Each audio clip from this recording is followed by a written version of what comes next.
In this episode, the 2023 Chevy Colorado, Ford and GM to stop car flipping, and BMW's heated seat subscription service. Welcome to episode 98 of the We Are Auto Show. What's up, Derek? Mr. Michael Rowell, I heard you were moving this past weekend. Oof. I was. Was it any fun? Is moving ever any fun for No. anyone ever? No, it's miserable. It sucks. Yeah. It's so tedious and long and painful and horrible, and it's the middle of summer, and it's in Florida, and the humidity is 3,000,000%. But you didn't get rained on. Surprisingly. Lucky you. Which is good, because we were using a trailer that was an open trailer, not a closed trailer. Which, if it did rain, our things would have gotten wet. Speaking of trailers, You ever towed a trailer before? I have not. More specifically, have you ever backed a trailer before? Oh boy. No. So, I actually really enjoy it. I take this weird, demented satisfaction out of backing a trailer nicely. It's like chess. Uh-huh. It's kind of like the opposite of the opposite. Right. But there's a trick. What's that? So, when you're backing a trailer, steer the bottom of the wheel to where you want the trailer to go. So if you want the trailer to go to your left, instead of steering the top of the wheel left, steer the bottom of the wheel left. Okay. I'll have to remember that. Yeah, which means, since I've had some trailer experience now, that means I can get a race car in a trailer then. That's the argument I posed for my wife. I said, hey, this is no factor. I enjoy this. So that means I must get a race car. The logic checks out. I think we all should. Everybody should have a race car. Be awesome. Yes, but that was my weekend. Sounds enjoyable. No. Oof. Yes, but shall we get into some news? Let's do it. Okay, so to kick the news off with a pickup truck. Okay. And not a big one either. A small pickup truck. A pick-em-up truck. Okay. So the Chevy Colorado, as a matter of fact. So the 2023 Chevy Colorado is going into its third generation. So 3 generations of horribleness. It's had like one decent version of it. Other than that, nah. What was the one decent version? They had a ZR2, which was pretty good off-road. So what is this truck? It's a competitor to the Tacoma, the Frontier, the Ranger, that. Okay, very small. Mid-size is what they call it. Yeah. Would Ranger be mid-size? They call that that's the class. Is like a mid-size truck. Not a full-size truck, but a mid-size truck. Is there a small-size truck? No. Oh, so that is small size. Yes. I see. Okay. Welcome to America. Even our small size or mid-size. Naming conventions. Be damned. Would you like to order a coffee? Oh, don't even get a tall, me a grande, a venti. But I want a small. But a small is a tall. A tall is a small. A tall sounds taller than a small. So a mid-size sounds smaller than a full-size, but a full-size is bigger than a mid-size, and a mid-size is small size. Right? Right. Small truck. All right. Correct. On the same page. So, some news about the Colorado. The new one. It is no longer going to be offered with a V6 and or a diesel. Okay. What can you get it with? Only a 2.7-liter turbocharged 4-cylinder. Only a 4-banger. Yeah. A turbo 4. Yeah. Oof. So the coolest part about this previous truck was that you could get it as a Duramax diesel. You could get a mid-sized truck as a diesel. That is really cool, and that is something that here in America we haven't really had many of. Like, as a mid-sized truck kind of fan, I've always been a big fan of a Tacoma. The holy grail for a mid-sized truck guy is a diesel Toyota Hilux. Okay. That is like God tier. I can see that. So the closest thing we got was a Duramax diesel Colorado, Okay. right? But now you can't get that. Huh. So goodbye. See ya. Diesel's gone. 6-cylinder's gone. Yes. That's kind of a surprise to me. Yeah. Why would they take that away? Because it was a dog. Oh, yes, but you're replacing it with debatably more of a dog, right? Actually, based upon the figures, this little turbo four-banger can get up to 310 horsepower with 430 torques, which is better than you used to get out of the V6. Whoa. 430 torques. That's a lot of pound-feet of torque, right? It's got to be a lot of turbo pressure, but yeah, that's a lot of torque. Foot-pound, pound-feet, right? It's a lot of torques. Yep. Which means it can tow much better than the previous one. Okay. So, And now it is adding a new trim. It is adding the Trail Boss trim. Okay. Yeah, it just makes it more off-roady. Okay. It's like wider fenders, or not wider, but bigger wheels and such. Do we have a price point on this? Not that I'm aware of. There might be, but I didn't see one. Do you know, like, listed. on average, how much these go for right now? I think so. Let me put things in perspective. If you're getting like a properly spec'd out Toyota Tacoma TRD Pro, you're in the mid 40s at this point. Okay. Actually, at that point, you're almost 50. Okay. So it'll probably land around there. It doesn't sound... these little four-bangers that get pushed to their limit from a turbo. I have a buddy right now who has a Fusion, and his turbo just blew. It blew after 140,000 miles, which, okay mileage, but once your turbo goes, like, it's a full rebuild. It's a pain in the ass. Yeah, it's huge. So the bill is not cheap. I am hesitant to say that this will do well with miles. And if you're going to get a truck, you want to put miles on it. That's the whole point. Yeah. So I want to easily put 200,000 miles on a truck without batting an eye. Right. Which is what the Tacoma has been known for. It seems silly to do this unless they've tested the crap out of it and it will work, which it could. But if it doesn't, oof, like, not good. Yeah, I'm not so sure about this one. I do like the look much more than the previous Colorado. They have improved the interior, especially by a huge margin. I think the interior of the old truck was so horribly bland and boring and plastic and just awful. The new interior does look much better. You get a bigger screen, much more, I don't know, driver-centric, I suppose. Yeah. Yeah. If you were buying one of these, why would you not go with a Ranger or a Tacoma or something like that? Because you have a barbed wire Chevy tattoo on your bicep. Okay. Brand loyalty. I see. A truck guy brand loyalty thing. Actually, it's funny. On the road this past week, speaking of Chevy trucks, I was behind a Chevy Silverado 1500 that had the Chevy logo in barbed wire sticker. Yeah, baby. Across the entire back window, as if it was a heart encircling the two owners' names. And it was Buck and Carey. Buck and Carey in my Chevy Silverado. Yeah, brother. Those two names could not be any better for that truck. Oh my God, it was so perfect. I was like, what does Buck look like? What does Carey look like? Who are they as human beings? Who is Buck and Carey? Oh, they're wearing boots and cowboy hats. Does Buck and Carey get their son's new 2023 Chevy Colorado for their first truck? That's what I think. Maybe. Hey, They probably do. I'm not so sure about the new 4-cylinder. As you said, this seems to pose potential mileage issues.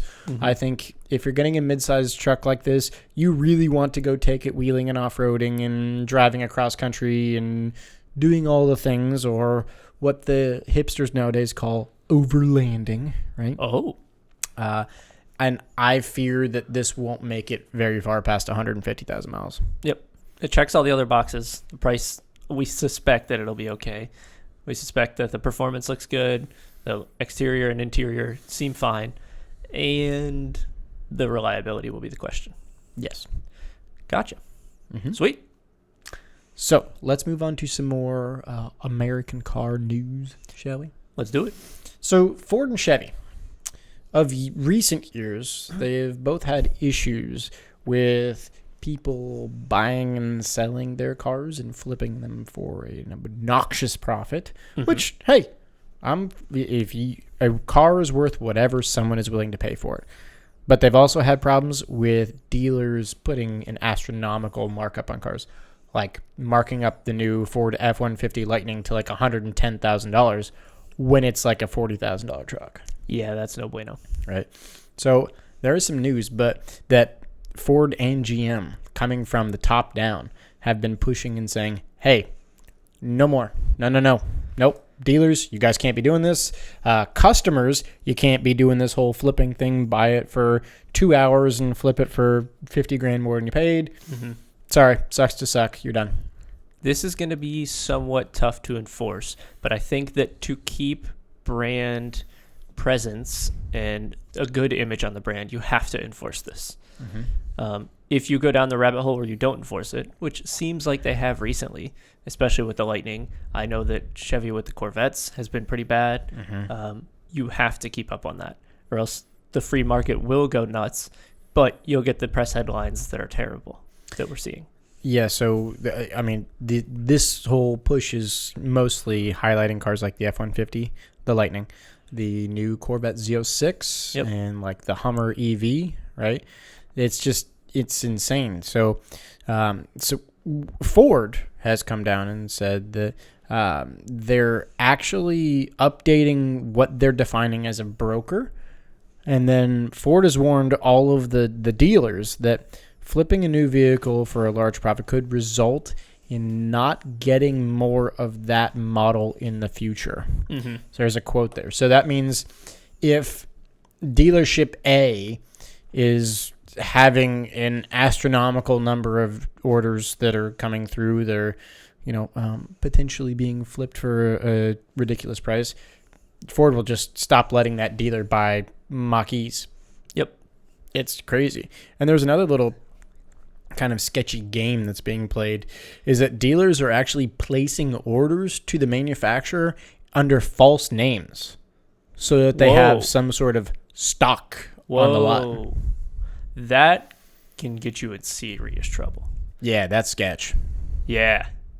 If word gets out on that, I would not be surprised if the manufacturer dropped you real quick. Yeah, you are no longer a dealer for us. Goodbye. No, that is really bad brand image. And brand image is really what they have to weigh super heavily as a manufacturer that builds cars and does not sell direct to consumers yet. Yeah. It's all about brand image. Mm-hmm. Oof. It's rough. And then a little tidbit from GM and Chevy. So a lot of people are anxiously anticipating the new Z06 and getting it delivered. GM has actually come out and given limits as to how the car's warranties can be transferred from owner to owner. Whoa. So, let me take this quote here. GM issued similar warnings to its dealer network and said that just recently this week that some warranties for popular models could no longer be transferred to a new buyer if the car was resold within the first year. Okay. So if you buy it, you got to hold on to it for a year or else the warranty does not transfer. Yep. And we're looking at you, Corvette buyers. I do know that Corvette buyers have been doing this with the C8 and the Z06 C8 as well. Well, that's coming, right? Mm-hmm. That will be. Yeah. I do know that I think that Chevy was looking or keeping track of who was buying the car, obviously. Mm-hmm. But then if you were buying it again, you had to sign a waiver that basically said, I'm not going to flip this. And if you did flip it, I don't remember what the ramifications were, but maybe it wasn't like you couldn't buy another Chevy again. It was something okay. Yeah. There's not much more that they can do. Yeah, they can't you're the consumer, sue you. right? Right. But they're trying. Mm-hmm. Interesting that they're going to pin it. I like the idea of them pinning it to the dealer, honestly. Yeah. I like pushing that off to the dealer because the dealer is supposed to be the local boots on the ground that know if these shenanigans are going on. Mm-hmm. Corporate doesn't really have that option. Yep. Interesting. Very. So keep your eyes peeled as to what happens with pricing of new Z06s and, Mustang Mach-E's and F-150 Lightnings and Hummer EVs and all that mumbo jumbo. Will do. So let's move on to some other weird shenanigan pricing news. I like those. So recently, a week or two ago, there was some news from BMW. And everyone in the car world kind of stopped what they were doing and was like, hold up, wait a minute. What? So BMW a while ago came out and said that they're going to charge people $18 a month to use their heated seats in the car. Oh boy. These stupid mini subscriptions. Can you believe that? Here comes the MRR numbers. Okay. Mm-hmm. Monthly recurring revenue. Yup. Some finance guy in the back at the BMW was like, how can we bring this number up, boys? This is the number that all the big tech companies are looked at. It's basically how many monthly recurring revenue numbers can you hit, and we'll invest way more if you can hit way more. Yeah. So break it all into mini subscription services, make it all monthly recurring. I hate this idea for a car, though. I hate it too, but BMW recently kind of responded to the news. Guys, I think they're realizing that after the news they said, they're realizing, that's not a good look for them. People don't like this. No. But let me give this little BMW clarification here. So quotes, if a vehicle is initially ordered with heated seats, that option will remain fully operational for the life of the vehicle. BMW Functions on Demand, on the other hand, is designed to offer premium features through software upload that use data and sensors from factory option hardware already built into BMW vehicles. It's the Tesla approach. Yep. I get why they're doing it. It just sucks to be the first. If everyone was doing this, it'd be fine. But no one is. So you look like the bad guy. And in all of the meetings for Chevy, for Ford, for Mercedes, for BMW, Porsche, they've all asked this question. Should we charge for insert feature here on a monthly basis? What if they started a charge to allow you to use the entire rev range of your engine? Oh, I would not be surprised. God, that would be so bad. If you'd like to get to Redline, then you owe us another $40 a month. I'm actually surprised that insurance companies are not the one limiting that. Ooh. Yeah. I didn't think of that angle. You know how they put that little dongle in there? Mm-hmm. And they try to keep track of your G-forces and other stuff. Yes, but don't let them track you. Yeah, obviously as car guys, we're not doing that. But Correct. As non-car enthusiasts, if I had a Corolla and I wasn't into cars, I'd totally want cheaper insurance I'm not going to redline anywhere. True. Yeah.